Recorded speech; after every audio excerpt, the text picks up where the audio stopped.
Hey guys, it's Tom Deans here, sheepdogging with Tom Deans. Just wanted to weigh in on the current events going on in the post-national state with Carney's failed attempt to negotiate a trade deal with the United States. No surprise there. The Liberals they just can't let go of this climate agenda and what they figure things should be, and we really just don't have the negotiating power, guys. But Alberta actually has a fair bit.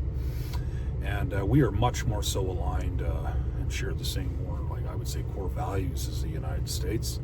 And we should keep it that way. Like I was just watching an interview with Jeff Rath, right? And he mentioned Ottawa being communist, and that's exactly right. He's right on the money, right, with a lot of the things he says. And what I like about him, he's just unfiltered in a somewhat professional way. And I enjoy that, right? It's refreshing.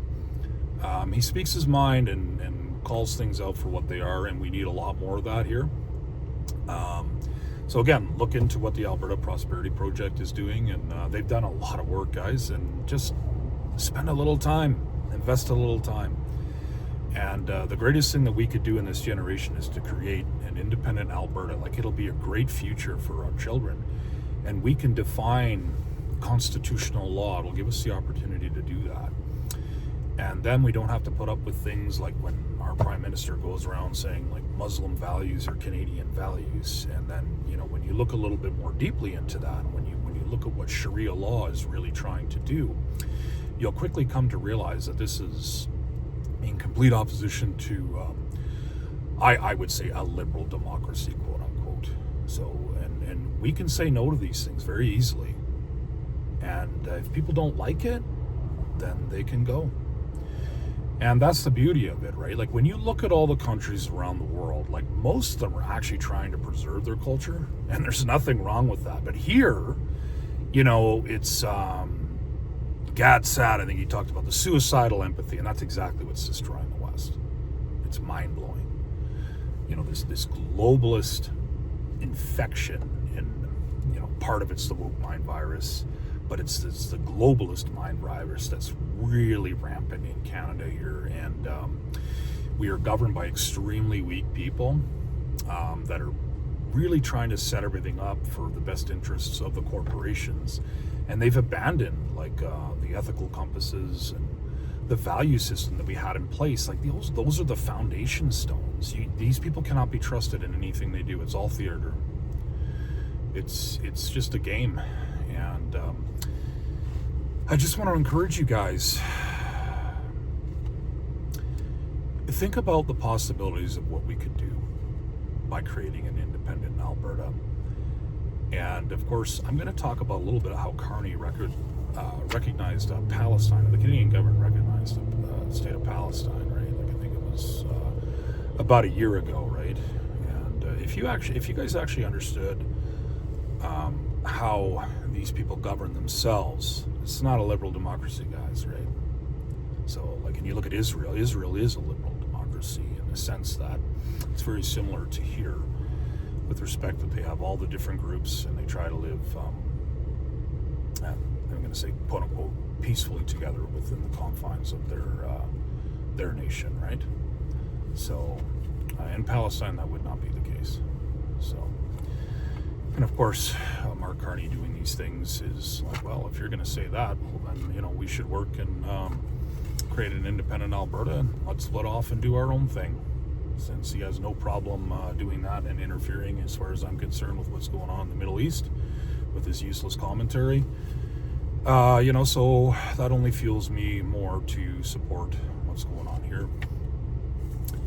And ultimately, guys, it's really, and most of us know this, right? You just follow the money trail. That's really what you've got to look at. There's a few people out there, though, and I'm going to name like Karen Kingston.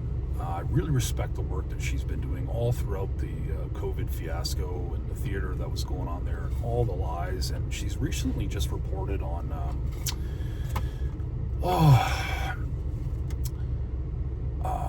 Ray Kurzweil, right? This hardcore transhumanist, right? Talking about how they created the COVID vaccine in a couple days, right? By running all the possible scenarios and outcomes. I'm not sure how they do it through the AI system, right? And that's how they actually ultimately came up with this jab. So pretty interesting stuff, right? And to look into, right? Just have an open mind and look into it. Don't dismiss it. Just realize that we live in a world where, like, you've literally got tens of thousands of different people trying to steer you in different directions. So keep an open mind.